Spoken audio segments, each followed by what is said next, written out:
Hello students, welcome to King's Academy. I am Arzu, your maths teacher.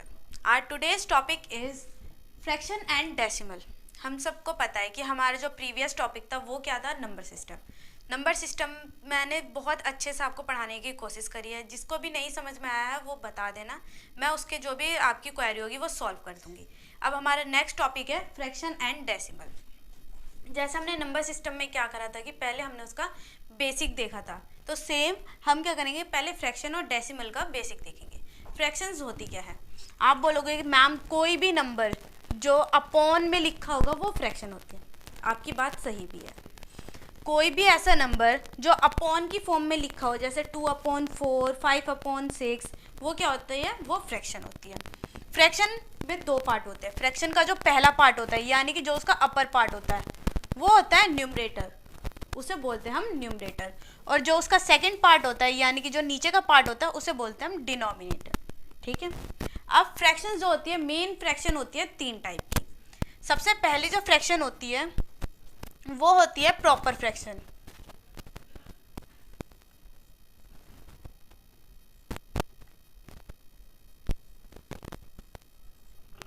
Proper fraction.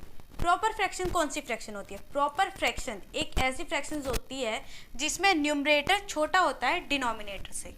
मतलब जैसे मैंने लिख दिया 2/5, 6/10 और 3/4. तो इसमें क्या है, न्यूमरेटर मतलब जो ऊपर का पार्ट है वो क्या है, वो डिनोमिनेटर से हमेशा छोटा है. तो वो होती है हमारी प्रॉपर फ्रैक्शन. ठीक है. नेक्स्ट पार्ट आता है हमारा इम्प्रॉपर फ्रैक्शन.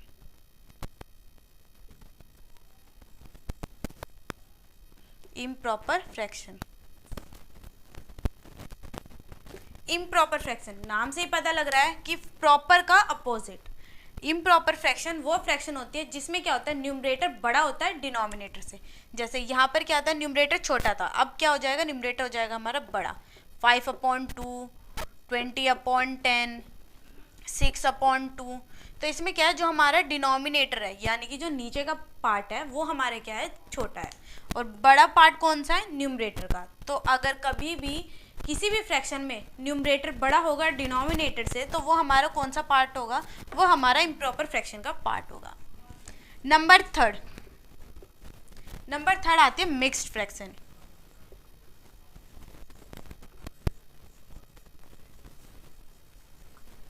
मिक्स फ्रैक्शन में क्या होते हैं, इसमें हमने क्या पढ़ा था, हमने ये पढ़ा है फ्रैक्शन में कि सिर्फ दो ही पार्ट होते हैं, एक होता है न्यूमरेटर, एक होता है डिनोमिनेटर. लेकिन एक फ्रैक्शन है मिक्स फ्रैक्शन, उसमें तीन आ जाते हैं. जैसे 3 होल 4/5, 9 होल 6/2.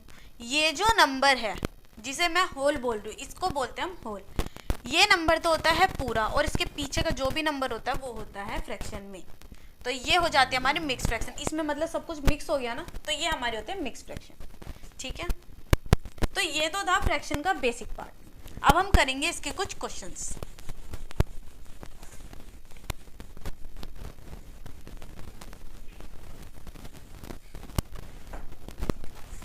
अब मैं आप सबको बताऊंगी कि फ्रैक्शन के साथ हम ऐड, सब्ट्रैक्ट, मल्टीप्लाई और डिवाइड कैसे करेंगे. तो पहले हम सीखेंगे ऐड करना. फ्रैक्शन को हम ऐड कैसे करेंगे. तो मैंने एक फ्रैक्शन ले ली 2/5, 5/5, 6/5. तो इसको क्या करेंगे, हमें देखना होता है सबसे पहले, हम चाहे फ्रैक्शन को ऐड करें, सब्ट्रैक्ट करें, मल्टीप्लाई करें या डिवाइड करें, हमें सबसे पहले देखना होता है डिनोमिनेटर. अगर किसी भी फ्रैक्शन के डिनोमिनेटर सेम है तो हमें क्या करना पड़ता है, बस न्यूमरेटर को हम ऐड या सब्ट्रैक्ट कर देते हैं. हमें दिख रहा है कि इसमें डिनोमिनेटर जो है वो सेम है, तो हम क्या करेंगे, एक कॉमन डिनोमिनेटर ले लेंगे. मतलब डिनोमिनेटर को हम 3 बार अलग अलग ना लिखकर सिर्फ एक बार लिख लेंगे. तो हमने क्या करा, 5 को अलग अलग 3 बार नहीं लिखकर हमने एक बार लिख लिया. अब पहला न्यूमरेटर क्या है, 2, हमने 2 लिख दिया. हमें ऐड करना था तो हमने ऐड का साइन लगा दिया. नेक्स्ट न्यूमरेटर क्या है, 5, तो मैंने 5 लिख दिया. नेक्स्ट 6, तो मैंने 6 लिख दिया. अब क्या करना है, अब हमें सबको पता है कि हमें क्या करना है, बस न्यूमरेटर को प्लस करना है. तो न्यूमरेटर को प्लस करके हमारा आंसर कितना आएगा, 2 और 5 7, 7 और 6 13. तो हमारा आंसर कितना हो गया, 13/5. Is my answer. तो ये तो हो गए सिंपल, ठीक है, जिसमें हमें क्या दे रखा है, डिनोमिनेटर हमारा सेम होता है। तो हम क्या करेंगे, कॉमन डिनोमिनेटर लेकर सबको हम ऊपर लिख देंगे, न्यूमरेटर को सबको एक साथ, और फिर प्लस है तो प्लस लगा देंगे, और सब्ट्रैक्शन के क्वेश्चन है तो माइनस लगा देंगे, फिर उन्हें हम प्लस या माइनस करके नीचे लिख देंगे, और एक ही बार हम डिनोमिनेटर लिख देंगे। तो ये होता है हमारा ऐड का। अब अगर मैं ऐड को ही थोड़ा ट्रिकी बना दूँ तो, जैसे हमारे क्या थे, अब तक सेम डिनोमिनेटर थे, अब अगर मैं डिनोमिनेटर ही अलग कर दूँ तो 4/3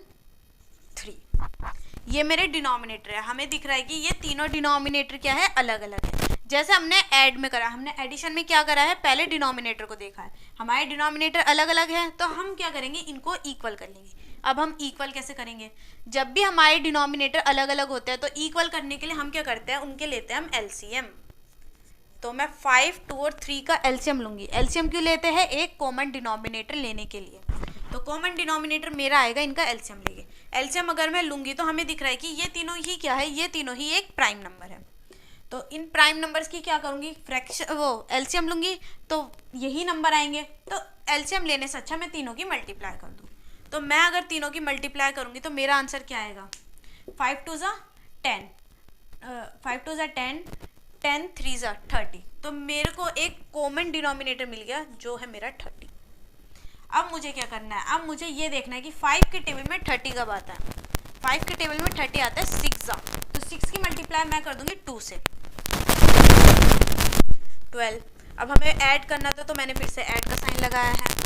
अब 2 के टेबल में 30 कब आता है, 2 के टेबल में 30 आता है 15 ज़ा, तो मैं 15 की मल्टीप्लाई कर दूंगी न्यूमरेटर से, तो 2 15 ज़ा 30, फिर ऐड कर दिया मैंने। उसके बाद नेक्स्ट क्या होता है,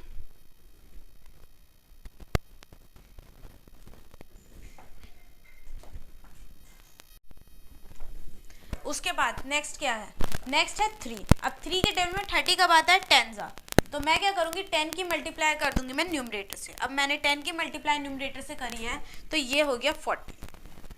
अब क्या करेंगे, जैसे हमने प्रीवियस क्वेश्चन में करा था कि फिर हमने न्यूमरेटर को ऐड कर दिया था, तो मैं सेम इसमें भी यही करूँगी। अगर मैं न्यूमरेटर को ऐड करूँगी तो मेरे को क्या मिलेगा, इधर आ जाएगा 2, फिर 4 5 6 7 8, तो ये हो गया 82/30। तो ये मेरा आंसर है। Is that clear? तो अब हम चलते हैं सब्ट्रैक्शन की तरफ।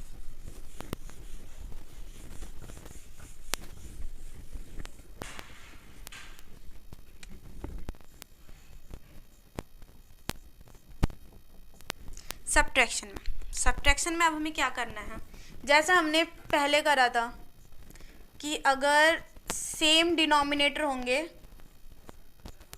तो हम क्या करेंगे, एक बार कॉमन डिनोमिनेटर ले लेंगे, फिर क्या करेंगे, उन्हीं नंबर को ऊपर लिख देंगे, फिर क्या करेंगे, इनको माइनस कर देंगे। तो ये हो गया मेरा -1 -4, ये हो जाएगा माइनस माइनस प्लस 5 माइनस के 5/5। ठीक है, जैसे हमने एडिशन में करा था सेम हमने सब्ट्रैक्शन में कर दिया। ठीक है, अब सब्ट्रैक्शन का ही एक ट्रिकी क्वेश्चन,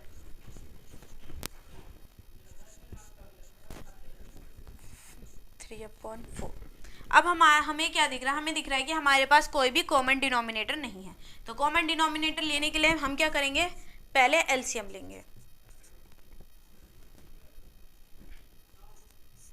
एलसीएम लेंगे 2 3 ज़ा 5 एज इट इज़, 2 2 ज़ा, फिर 3 as it is, 5 as it is, 2 1 ज़ा, 3 1 ज़ा, 5 एज इट इज़, 5 1 ज़ा। तो अब मेरा एलसीएम कितना आ गया, 2 × 2 × 3 × 5। अब मैं अगर मल्टीप्लाई करूँगी 2 2 ज़ा 4, ये हो गया 4 × 15। अब अगर मैं इसकी मल्टीप्लाई करूँगी 2 4 4 5 6 60, तो मेरा कॉमन डिनोमिनेटर क्या आ गया, मेरा 60। अब 6 के टेबल में 60 कब आता है, 10 ज़ा, तो मैंने क्या करी, 10 की मल्टीप्लाई कर दी मैंने न्यूमरेटर से, तो मेरा आंसर आ गया 40। सब्ट्रैक्ट करना था तो मैंने सब्ट्रैक्शन का साइन लगा दिया। फिर 5 के टेबल में 60 कब आता है, 5 के टेबल में 60 आता है 12 ज़ा, तो मैंने 12 की मल्टीप्लाई करी 2 से, तो मेरा आंसर आ गया 24। फिर सब्ट्रैक्ट। अब 4 के टेबल में 60 कब आता है, तो ये आता है 15 ज़ा, तो फिर मैं 15 की मल्टीप्लाई करूँगी 3 से, तो मेरा आंसर क्या आ जाएगा 15 इंटू 3। 15 इंटू 3 कितना हो जाएगा 5, 1 इधर 3 4, तो मेरा आंसर आ गया 45। अब क्या करेंगे, अब सिंपल हम क्या करेंगे सब्ट्रैक्ट कर देंगे। अब सब्ट्रैक्ट करके क्या आंसर आएगा 40 माइनस 24, तो ये हो जाएगा मेरा 6 और ये हो जाएगा 1।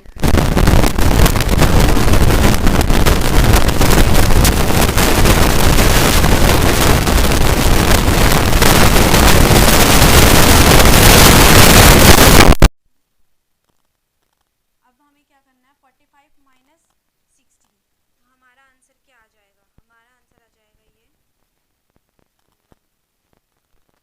4 और 5 9 और ये हो जाएगा 2, तो मेरा आंसर आ गया -29/60। तो यहाँ तक तो हमने एडिशन और सब्ट्रैक्शन दोनों के ट्रिकी और इजी, जिसमें डिनोमिनेटर सेम होते हैं और डिनोमिनेटर अलग होते हैं, तो हमने दोनों तरीके के क्वेश्चंस कर लिए। अब हम क्या करेंगे, अब हम करेंगे मल्टीप्लिकेशन के क्वेश्चन।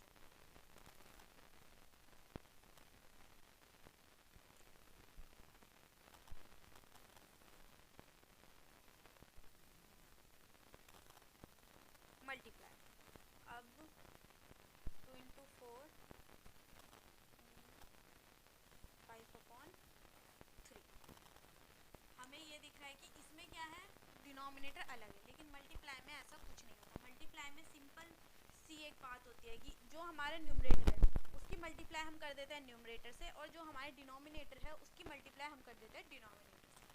तो हमारा आंसर कितना हो जाएगा 2 5 10 और 4 3 12। तो ये था हमारा आंसर। मल्टीप्लिकेशन बिल्कुल सिंपल है। तो ये हमारा क्लियर हो गया। मल्टीप्लिकेशन में डिनोमिनेटर मैटर नहीं करता है। मल्टीप्लिकेशन में सिंपल सी एक ट्रिक है कि न्यूमरेटर की मल्टीप्लाई हम न्यूमरेटर से करते हैं और डिनोमिनेटर की मल्टीप्लाई हम डिनोमिनेटर से करते हैं। अब आता है डिवाइड। तो डिवाइड के लिए मैं एक क्वेश्चन लूँगी 2/5 डिवाइडेड बाय 6/2। ठीक है, तो अब क्या है, अब हमें दिख रहा है कि डिवाइड। अब आप बोलोगे कि मैम ये कैसे होगा, इसमें तो डिनोमिनेटर भी अलग और डिवाइड तो हम न्यूमरेटर से न्यूमरेटर और डिनोमिनेटर से डिनोमिनेटर नहीं कर सकते। रिलैक्स, हम डिवाइड नहीं करेंगे। हम क्या करेंगे, हम इसमें थोड़ा सा ट्विस्ट कर देंगे। जब भी आपको कोई ऐसा क्वेश्चन दिखता है जिसमें डिवाइड का साइन और दोनों तरफ फ्रैक्शन है, तो हम क्या करेंगे, जो हमारी पहली फ्रैक्शन है उसको एज इट इज़ लिख देंगे, यानी कि 2/4, और फिर क्या करेंगे डिवाइड की जगह हम साइन लगा देंगे मल्टीप्लाई। मल्टीप्लाई का साइन लगाने के बाद जो हमारी नेक्स्ट फ्रैक्शन है इसको हम कर देंगे उल्टा पुल्टा। उल्टा पुल्टा इन द सेंस जो हमारा डिनोमिनेटर है वो बन जाएगा हमारा न्यूमरेटर, और जो हमारा न्यूमरेटर है वो बन जाएगा हमारा डिनोमिनेटर। कुछ नहीं करना है, फिर से मैं बता रही हूँ, एक बार सुनो। जो हमारी पहली फ्रैक्शन है उसको हम एज इट इज़ लिखेंगे, जो हमारा साइन है वो डिवाइड की जगह मल्टीप्लाई हो जाएगा, और जो हमारी जो लास्ट फ्रैक्शन है उसको क्या कर देंगे हम रेसिप्रोकल कर देंगे। ठीक है, फिर हमें पता है कि मल्टीप्लाई की फ्रैक्शन कैसे सॉल्व होती है, न्यूमरेटर की मल्टीप्लाई न्यूमरेटर से होती है और डिनोमिनेटर की मल्टीप्लाई डिनोमिनेटर से होता है।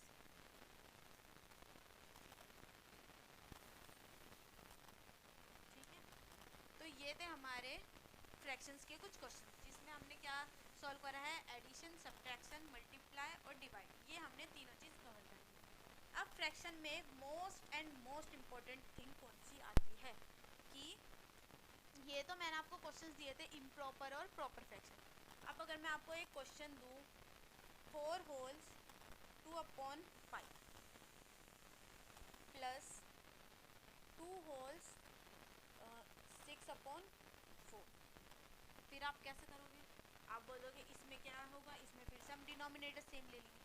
डिनोमिनेटर तो आप कॉमन ले लोगे, लेकिन एक बात तो बताओ, आप इस फ्रैक्शन में से फिर मल्टीप्लाई किसकी करेंगे। तो हम क्या करेंगे कि कभी भी अगर हमें क्वेश्चन में मिक्स फ्रैक्शन दिखती है तो हम क्या करेंगे, उसको इम्प्रॉपर फ्रैक्शन में कन्वर्ट करेंगे। ठीक है, अब इम्प्रॉपर फ्रैक्शन में कैसे करेंगे, नीचे से कभी सीढ़ी चढ़ी है, सीढ़ी कैसे चढ़ते हैं, नीचे से ऊपर जाएंगे। ठीक है, तो एक एक स्टेप करेंगे। आप बोलोगे कि मैम ऊपर से नीचे भी उतरता है, तो वो सीढ़ी चढ़ना नहीं होता, वो सीढ़ी उतरना होता है। मैं बात कर रही हूँ सीढ़ी चढ़ने की, तो हम नीचे से ऊपर जाएंगे। अब नीचे से ऊपर कैसे जाएंगे? डिनोमिनेटर से हम जाएंगे होल पर, होल से हम जाएंगे न्यूमरेटर पर। क्या करेंगे? डिनोमिनेटर की हम मल्टीप्लाई करेंगे होल नंबर से, और फिर होल में हम प्लस कर देंगे न्यूमरेटर। अब ये कैसे हुआ? थोड़ा सा बड़ा लिख के आपको मैं दिखाती हूँ। डिनोमिनेटर क्या था हमारा 5, उसकी मैं मल्टीप्लाई करूँगी 4 से, ठीक है, यानी कि 5 इंटू 4। फिर मैं उसमें प्लस कर दूँगी न्यूमरेटर +2। तो मेरा आंसर कितना हो गया? 5 4 20, 20 + 2 22। आप बोलोगे कि मैम अब तो ये फ्रैक्शन में रहा ही नहीं, अब क्या करेंगे? फ्रैक्शन में हमें अपॉन में क्या लिखना है? जो हमारा इसका डिनोमिनेटर था मिक्स फ्रैक्शन का, वही हमारा फ्रैक्शन, वही हमारा डिनोमिनेटर रहेगा। तो ये कितना हो जाएगा? 22/5, ठीक है।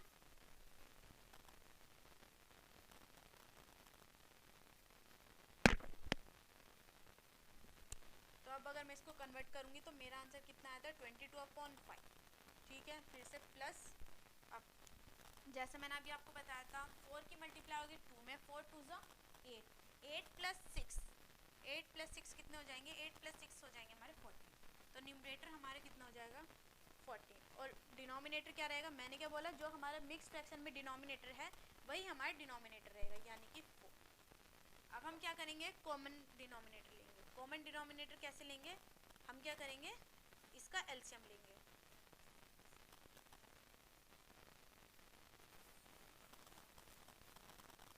तो डिनोमिनेटर मेरा कितना आया? 2 × 2, फ्रैक्शन के फैक्टर्स मेरे कितना है? 2 × 2 × 5, 4 × 5, यानी कि 20।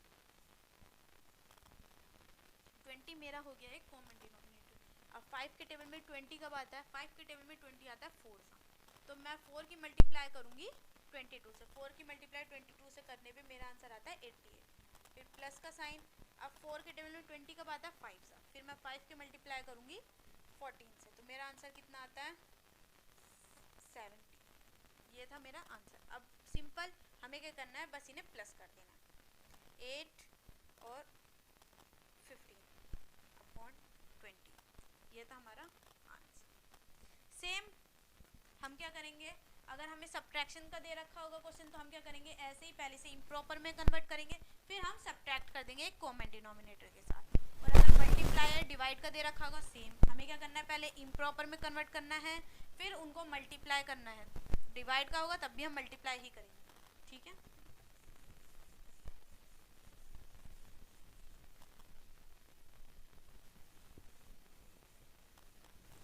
ये तो थे कुछ नॉर्मल क्वेश्चंस। अब मैं आपको एक सिंप्लीफाई का क्वेश्चन दूँ। सिंप्लीफाई का क्वेश्चन,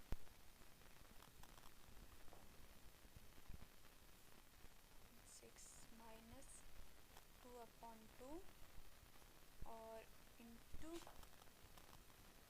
4/5। ये है हमारा एक सिंप्लीफाई का क्वेश्चन। सिंप्लीफाई कैसे करेंगे? हमें दिख रहा है ये भी फ्रैक्शन में है, ये भी है, लेकिन ये कौन सी फ्रैक्शन में है? ये है मिक्स फ्रैक्शन में। तो पहले हम इसे किस में कन्वर्ट करेंगे? पहले हम इसे कन्वर्ट करेंगे इम्प्रॉपर फ्रैक्शन में। इम्प्रॉपर में करते हैं पहले से। 5 2 10, 10 + 4 14, 14/5।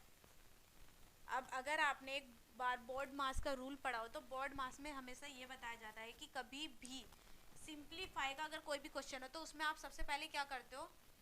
डिवाइड, मल्टीप्लाई, फिर ऐड, फिर सब्ट्रैक्ट। तो इसमें डिवाइड है ही नहीं, डिवाइड के बाद क्या है? मल्टीप्लाई। तो पहले मैं क्या करूँगी? इन दोनों को सोल्व करूँगी, इन दोनों की मल्टीप्लाई। मल्टीप्लाई मैंने आपको फ्रैक्शन में क्या बताई थी कि न्यूमरेटर की न्यूमरेटर के साथ होगी और डिनोमिनेटर की डिनोमिनेटर के साथ। सब्ट्रैक्शन का साइन है तो सब्ट्रैक्शन का साइन एज इट इज़। 4 2 8, 5 2 10, ठीक है। अब बोर्ड मास,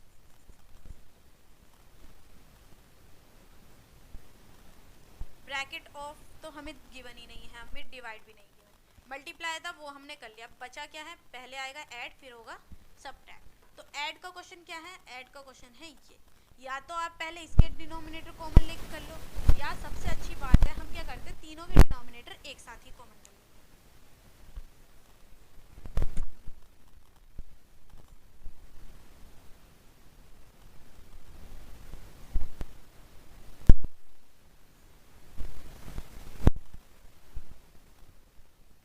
तो मेरे फैक्टर्स निकलते हैं 5 3 2, 5 3 ज़ा 15 इंटू 2, तो ये हो जाएगा 0 और ये हो जाएगा 30।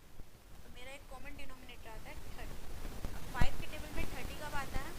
5 के टेबल में 30 आता है 6 का, तो 6 की मल्टीप्लाई मैं करूँगी 14 से।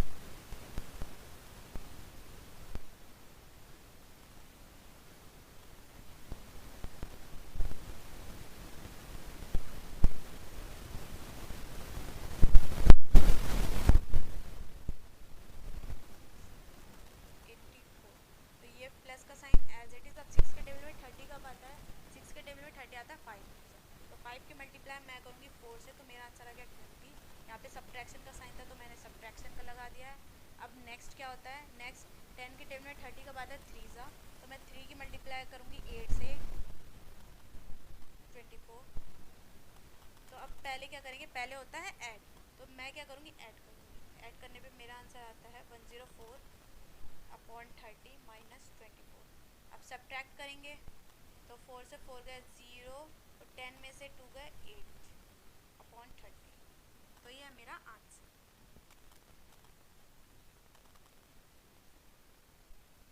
आई होप कि आपको अब तक मैंने जो भी क्वेश्चंस करवाया और जो भी बेसिक कंसेप्ट मैं आपका क्लियर करने का मैंने ट्राई करा है वो आपका क्लियर हो गया होगा। तो यही कुछ क्वेश्चंस होते हैं जो एग्ज़ाम में आते हैं, ठीक है। अगर आपके ये क्वेश्चन क्लियर है तो आप कभी भी एग्ज़ाम में वीक नहीं हो पाओगे, कभी भी आपके जो मार्क्स हैं वो नेगेटिव में नहीं होंगे।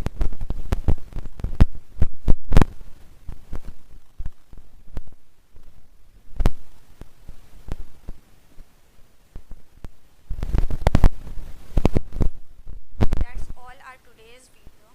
Thank you. आपको मेरी वीडियो अच्छी लगी हो